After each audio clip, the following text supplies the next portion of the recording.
Herkese merhabalar. Geçtiğimiz aylarda kış mevsiminde kullanmış olduğum TOG aracımla ilgili küçük bir arıza yaşadım. Bu videoda bahsetmek istediğim nasıl bir arıza yaşadım, nasıl çözdüm ve TOG servis deneyimim nasıldı sizlere bunu anlatmaya çalışacağım. Şimdi ilk olarak hangi arızayı yaşadım sizlere ondan bahsedeyim. Yaşadığım il Akdeniz iklimi. Burada böyle çok yoğun bir kar yağışı olmuyor.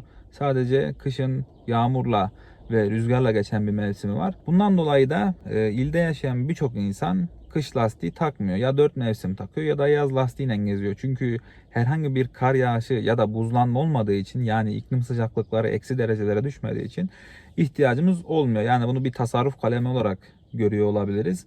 Ama bu şu demek değil. Tabii ki iklim koşulu ve zemin koşullarına göre kar lastiğini kullanmak elzem. Yani yol tutuşu, viraja giriş çıkışı, fren mesafesi birçok şeyi etkiliyor kış lastiği. Yani kullanmamız gerekiyor. Bu bilinçli olan bir insanım. Ama bu kış tercih etmedim. Bundan dolayı da küçük bir sorun yaşadım.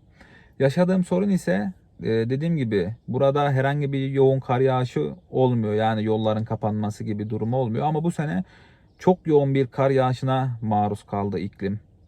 Yoğun kar yağışına maruz kalması da ertesi sabah uyandığımızda aracımızı, yani kış lastiği olmayan aracımızı dışarı tabii ki çıkaramadık. Mahsur kaldık diyebilirim. Sorun böyleyken tek kullanımlık klipsli zincirler oluyor. İnternette de satılıyor. Belki kullanan kişiler de vardır içinizde.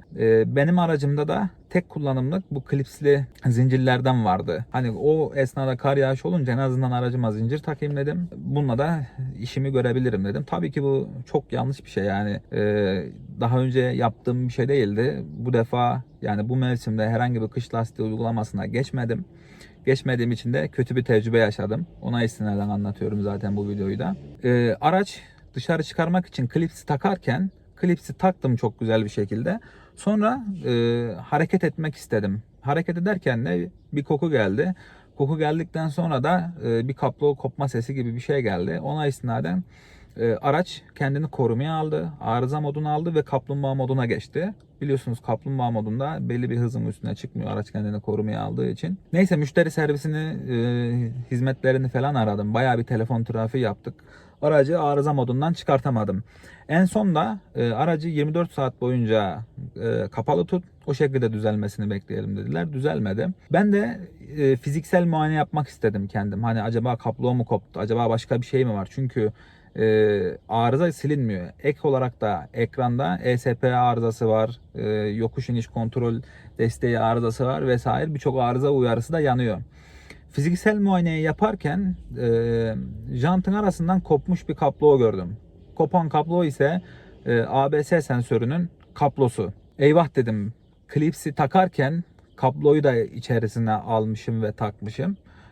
Teker tur atarken de o kabloyu koparmışım. Kablonun içinde de çelik bir destekleyici parça var bu arada. Ona rağmen kopartmışım yani.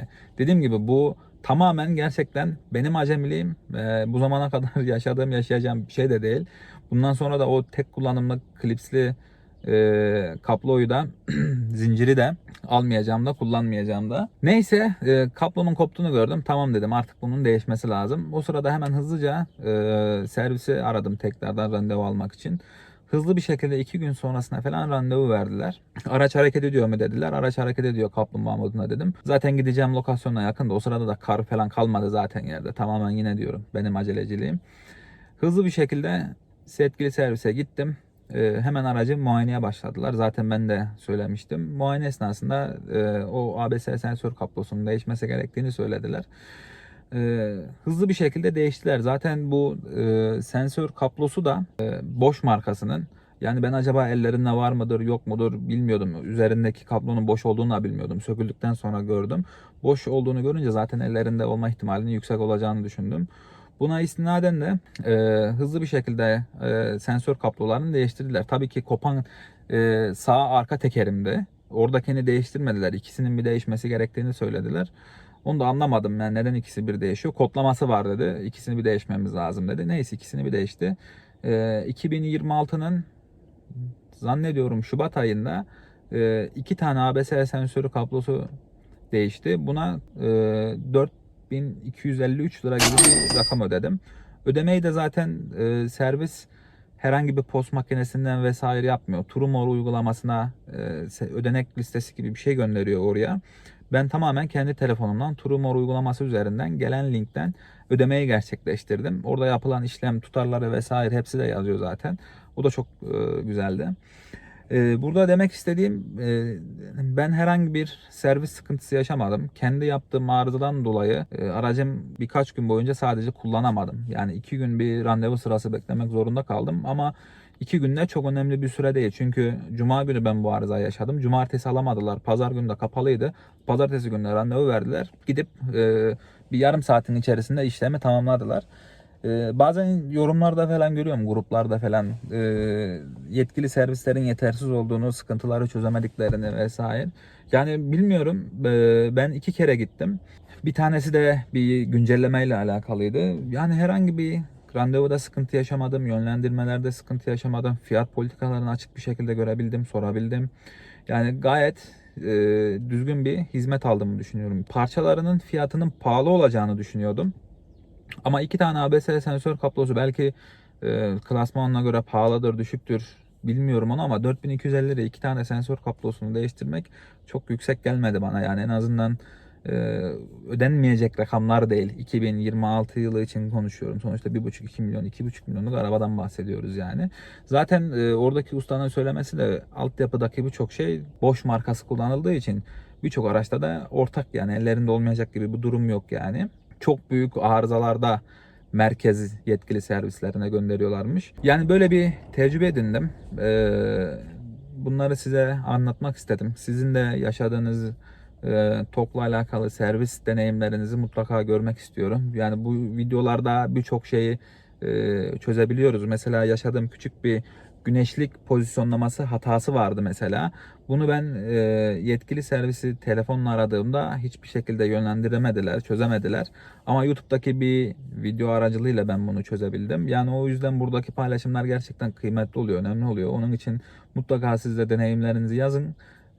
Ben de okumak istiyorum, görmek istiyorum. Ben de sosyal medya aracılığıyla birçok şeyi, bilgiye erişebiliyorum. Yani velhasıl uzun lafın kısası, yaşadığım tecrübe böyleydi.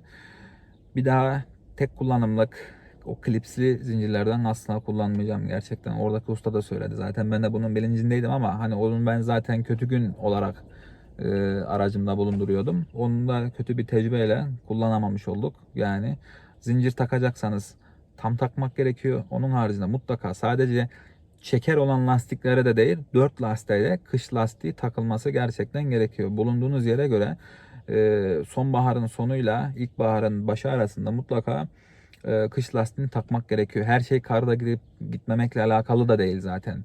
Dediğim gibi fren mesafesini değiştiriyor, savrulmayı değiştiriyor, yakıtı değiştiriyor, birçok şeyi değiştiriyor. En başta güvenlik açısından 4 lastiğinde kış lastiği olması gerekiyor. Bu videoda benim anlatacaklarım bu kadar. Kendinize iyi bakın. Bir sonraki videoda görüşmek üzere.